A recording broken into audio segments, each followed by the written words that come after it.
दोस्तों स्वागत है आप सभी का अपने YouTube चैनल क्रैश क्लासेस में। आज हम लोग देखने वाले हैं क्लास 9th का सब्जेक्ट कॉमर्स विषय। ठीक है, यानी कि जो प्रोजेक्ट रेल होने वाला है आप लोगों का मंथली टेस्ट, उसका आज हम लोग आंसर की देखेंगे। ठीक है, जो कौन कौन सा रहेगा आप लोगों का प्रश्न उसे देखते हैं। चलिए, क्या बोल रखा है पहला प्रश्न पे कि प्रबंध एवं अभिकर्ता का संबंध होता है, तो किसके साथ संबंध होता है?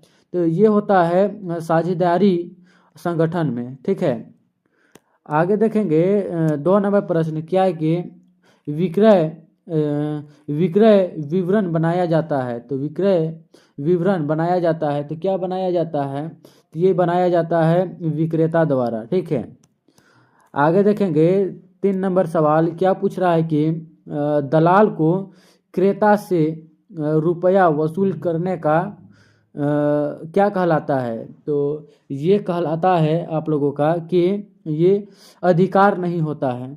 ठीक है, 4 नंबर प्रश्न देखते हैं, भंडार गृह उपयोगिता का सृजन करता है। तो भंडार गृह उपयोगिता का सृजन करता है, क्या करता है सृजन?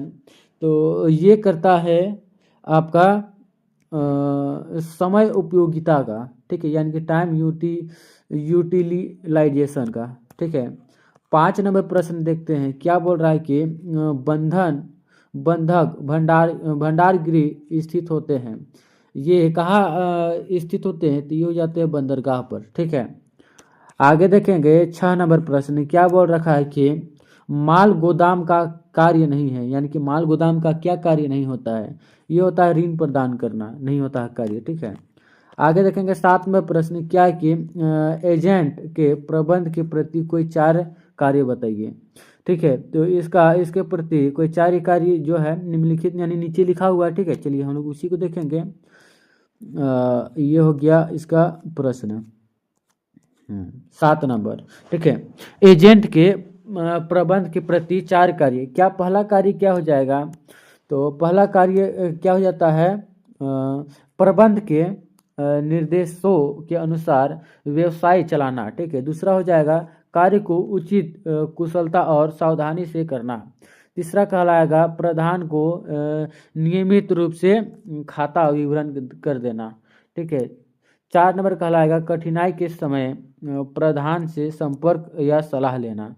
ठीक है, आगे देखेंगे 8 नंबर प्रश्न क्या बोल रखा है कि विक्रय विवरण से क्या आशय है? तो विक्रय विवरण से क्या आशय है? तो इसका हो जाएगा आपका होता है विक्रय विवरण एक ऐसा विवरण है जो एजेंट द्वारा अपने प्रधान को भेजा जाता है, जिसमें बेचे गए माल की मात्रा, प्राप्त राशि, एजेंट का कमीशन और खर्चों का विवरण होता है। ठीक है, आगे देखेंगे क्या है कि भंडारण क्या होता है? तो भंडारण क्या होता है? वस्तु को उनके उत्पादन या खरीद के समय से लेकर अंतिम उपयोग के समय तक सुरक्षित रखने की प्रक्रिया को भंडारण कहते हैं।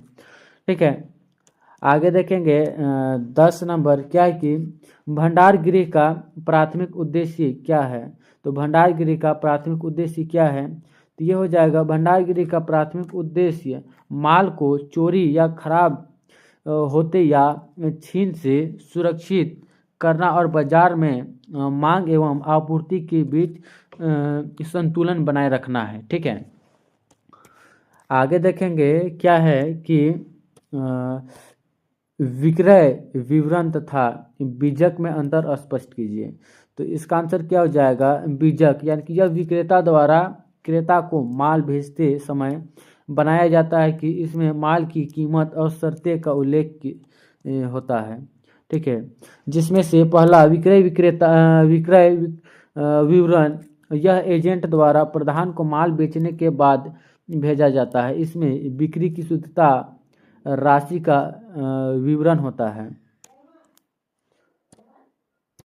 आगे देखेंगे 12 नंबर प्रश्न क्या है कि भंडार गृह के 3 प्रकार बताइए।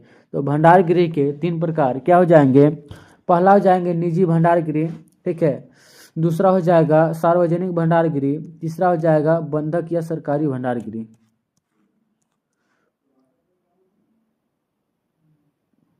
चलिए दूसरा नंबर देखते हैं क्या है कि बहीखाह तथा लेखा शास्त्र क्या है। ठीक है, तो इसका आंसर क्या हो जाएगा। पहला, फर्नीचर ढुलाई के लिए भाड़ा दिया, इसके लिए कौन सा खाता डेबिट होता है। मतलब कि ये अतिरिक्त प्रश्न दिया हुआ है और ये प्रश्न पूछेंगे भी, ठीक है, क्योंकि ये ओरिजिनल पेपर है। चलिए इसका उत्तर क्या हो जाएगा। फर्नीचर खाता जो कि संपत्ति की स्थापना या उसे लाने का खर्च उसकी लागत में जुड़ता है। 2 नंबर प्रश्न क्या है कि स्वामी द्वारा माल लेने पर किस खाते को क्रेडिट किया जाएगा। तो किस खाते को क्रेडिट किया जाएगा, यानी कि ऑप्शन नंबर बी, क्रय खाता को। ठीक है, आगे देखेंगे 3 नंबर प्रश्न क्या है कि रोजनामचे में लेन देन का लेखा करने की प्रक्रिया को क्या कहते हैं। तो क्या कहते हैं रोजना माचककरण। ठीक है, 4 नंबर प्रश्न देखते हैं क्या बोल रखा है कि किसे खाते की मुख्य पुस्तक कहा जाता है। तो खाते की मुख्य पुस्तक खाता बही को कहा जाता है। ठीक है, 6 नंबर प्रश्न देखते हैं जेएफ का पूर्ण रूप है। जेएफ का पूर्ण रूप क्या हो जाएगा, ये हो जाएगा जनरल फोलियो। ठीक है, आगे देखते हैं ऑप्शन नंबर बी, लघु उत्तरीय प्रश्न। जो 7 नंबर क्या बोल रखा है कि आधारभूत लेखांक शब्दों का नाम बताइए जो वृद्धि के लिए डेबिट किए जाते हैं। तो डेबिट किसके लिए किए जाते हैं, तो संपत्ति और व्यय हानि के लिए। ठीक है, यानी कि खाते में वृद्धि होने पर उन्हें डेबिट किया जाता है।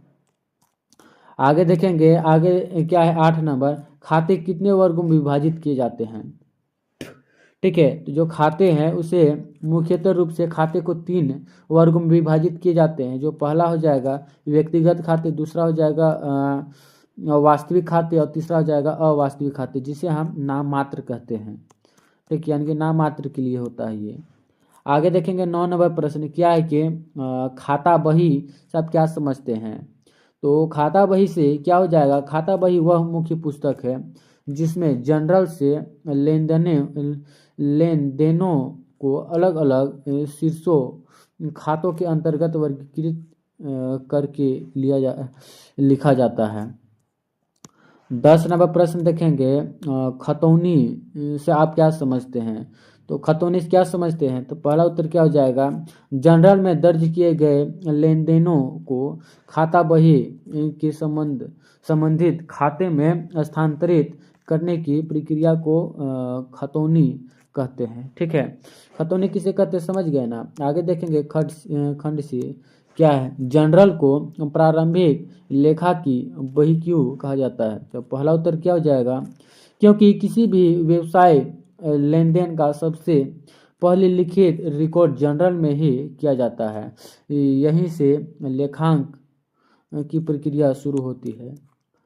आगे देखेंगे खाता बही की क्यों आवश्यक है। खाता बही क्यों आवश्यकता है, तो इसका उत्तर क्या हो जाएगा, खाता बही की आवश्यकता इसलिए है ताकि किसी विशेष समय पर किसी विशेष खाते जैसे कि नगद, किसी व्यक्ति या व्यय की सही स्थिति और शेष राशि का पता तुरंत लगाया जा सके। ठीक है, ये था आप लोगों का कॉमर्स विषय का। ठीक है, कॉमर्स विषय का आंसर की। ठीक है, ओरिजिनल पेपर, क्योंकि ये ओरिजिनल पेपर इसलिए एग्जाम में 100% 100 नहीं 110% आने के चांस है। ठीक है, 110%। जब भी स्कूल खुलेगा आप लोगों को यही प्रश्न दिया जाएगा प्रश्न पे। ठीक है, तो इसी प्रकार से आप लोगों को वीडियो कोई भी और किसी का भी चाहिए तो आप लोग कमेंट करें। ठीक है, आप लोगों को रिप्लाई जरूर दिया जाएगा। चलिए फिर मिलेंगे अगले और बेहतरीन टॉपिक के साथ। जय हिंद, जय भारत।